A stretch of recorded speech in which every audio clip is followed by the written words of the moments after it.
Now we're about to decide who's going to be going to the grand finals between Gaimin Gladiators and Tundra. So running double stick on this lane versus the Bad Void. They are winning the regen trade a little. I don't know if Snake King's getting this one. Yeah, Snake King, he's going to have to avalanche and hope he doesn't get bashed. Immediately gets bashed. All right, Patrikios takes it ahead of him, and now Snake King's going to be in some trouble here, especially if he gets body blocked in. Yep, just a little bit, and that's going to be enough for the Firefly to run him down. First blood goes to Celery. But he does not have toss here. Something to keep in mind. Telekinesis stuns a lot of these heroes. Ace starts putting one damage where he can, but Tofu is definitely dead, and Ace won't be able to get a return kill. Once this hero became viable as a support as well as a mid, then it was flexible enough to be in every meta, it felt like. Still, even those early days, I mean, I remember a little known team as Rattlesnake Gaming, where a certain Lanham earned himself a big dick nickname, and that was off the Tiny swinging the big club there. So, and here's another smoke move designed to try and quell the Timbersaw momentum. However, Timber's already made the move top. 3 cores converging for Gaming onto that Sven with no ult. Tundra's going to be here just a bit too late for it, and their carry is going to die. Maybe they'll still fight around it, though. I mean, if they get the opening for the kisses. This is where you want to put the snap out of use. Tundra really need a big core kill here. Followed up this game down. Really nice chain stun. Very nice. Alive. Not enough. Oh, and the Chronosphere, the final kiss, it burned him out, actually. And this Chrono is not dealing any damage. It's just to turn into a pig and run away. Cloud on that tier 1, or they will fight elsewhere and let the Brood take it on her own. Now she comes back after pushing in that bottom lane, goes through the portal with the spiders, and shows up to try and help Patrikios here. He's going to need the help with this so many heroes, but Quinn, he'll be able to even the odds here, posing the mid laner and run down the 2 supports. These are just not good engagements for Tundra to be in. They're getting sucked into disadvantageous core fights, and their Tidehunter just can't get here.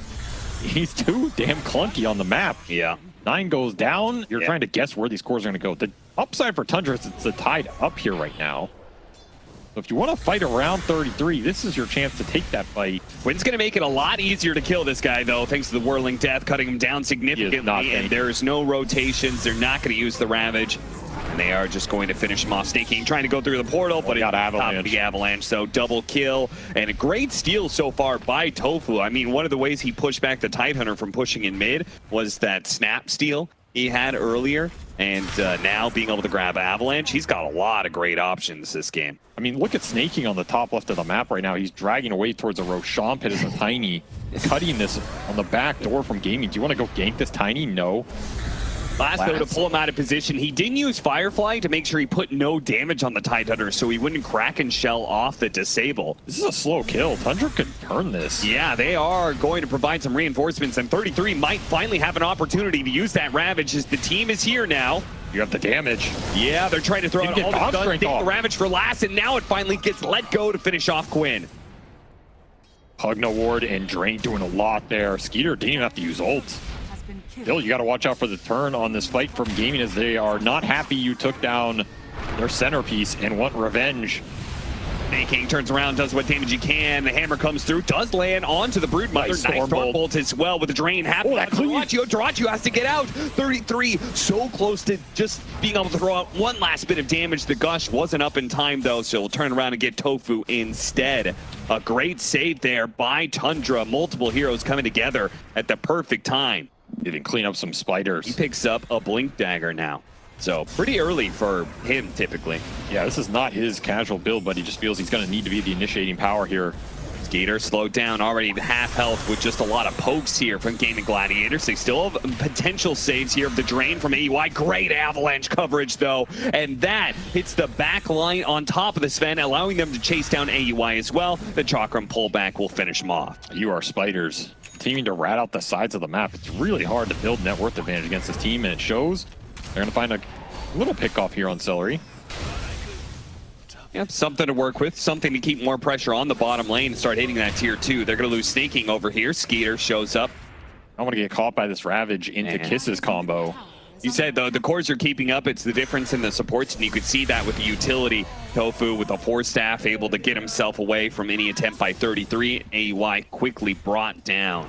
Anything for them to just be able to push into a point where maybe I could see a world where 9 specifically is able to scale and give Tundra a better chance to turn this game around later.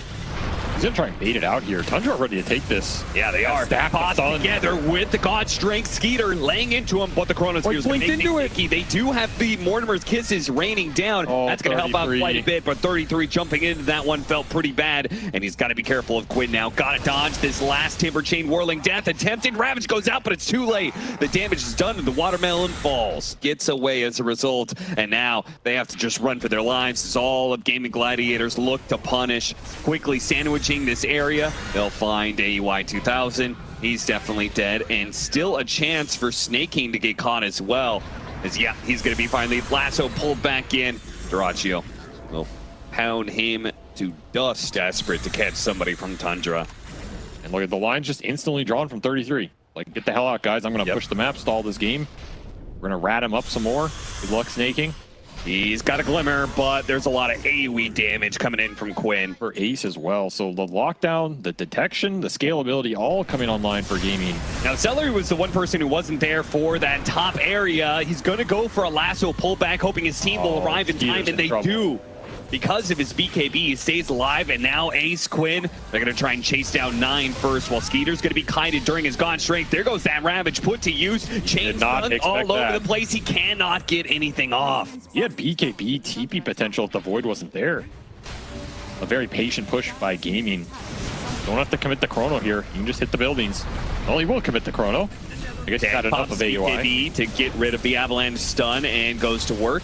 Kills AUI 2000. Now he's going to kill 33. Oh no! The Ravage actually goes off. 33 able to get away. But Quinn, he's going to show up with the Shivas. That'll clip him. I do not think this is a hero Tundra are going to give Gaimin next time. Or at least maybe try and hard counter it a little bit better. Yeah, their answers were not convincing. They're going to go for the God Strength play with the Cookie Chain stun. Yeah, they do manage to get it pretty nicely with the Avalanche over the top. They kill Ace. Now a lasso pulling in 9. 9 still on the high ground, but Duraccio will make short work of it. Bump back onto Snake King to ensure Duraccio stays in melee range of that support. Now jumps on AUI 2000, while 33 going to be targeted by Quinn. Skeeter doing what he can to challenge Duraccio, but against that Butterfly, he really just cannot guaranteed put damage in. And the time dilations. It counters so much of the reinitiation power that this Tundra lineup wants to have. There's a toss back in with the Tendrils with a follow-up stun. Duraccio finally falls. That's a big kill to get. 2,000 gold for that streak. And now Quinn might be caught as well. The Harpoon pulling him back in. Slows him down with the Chakra. Maybe Skeeter needs to be a little bit careful here. They're going to go for the kill. Quinn turns around, does what he can, but he falls before he can get the return kill. His jump should be pretty reliable, and I think it's how Gaimin want to start all these fights. Displace a hero out of Tundra's ball and make them go into the Chrono and the Timber waiting. Look at this blind read that Gaimin Gladiators. So good. Wrong. Meanwhile, Tundra are going to be able to jump onto Duraccio and burst him down. Look at Snake King repositioning to ensure the toss. See if it's a fast roach. He wouldn't have it. He got blink off. Will it matter? The Cap helping out a little bit here. The team, Force Staff trying to help him. Ravage could cover some of this, but Duraccio's going to be able to get the 5-man Chronos here. And he starts laying damage into 9. Skeeter's going to be next, lassoed up almost immediately as the Chronosphere fails. And that's going to be 3 dead, AUI and 33. Neither one, I think, is going to get out alive. As Gaimin Gladiator just going to go for gusto here. Run down as many heroes as possible, even through the buybacks are coming out, because one buyback will never come. That's going to be Skeeter. The Sven won't be here for this fight. Tundra going to have to push through it anyway. Snake King covering himself with the Avalanche, toss back all the way, almost into the fountain. Duraccio daring it. Rod of Atos. He needs to be able to start backing up now. Kiss is going to be return fire on Tofu, pushing Tundra into their fountain. Left with only 3 heroes alive. And those level 25 talents are now online. Double Chakram, backtrack for the Faceless Void. These fights just became even harder. Another lasso, Tendril trying to chain it, but they're just going for a Bat Rider. Meanwhile, they're losing more and more heroes with no buyback. Diebacks all around for Tundra, and Gaimin Gladiators will finally close out game number 1. I mean, that was getting a little spooky there. Tundra's ability to drag these games back is astounding, but that is just too much of a hill to climb.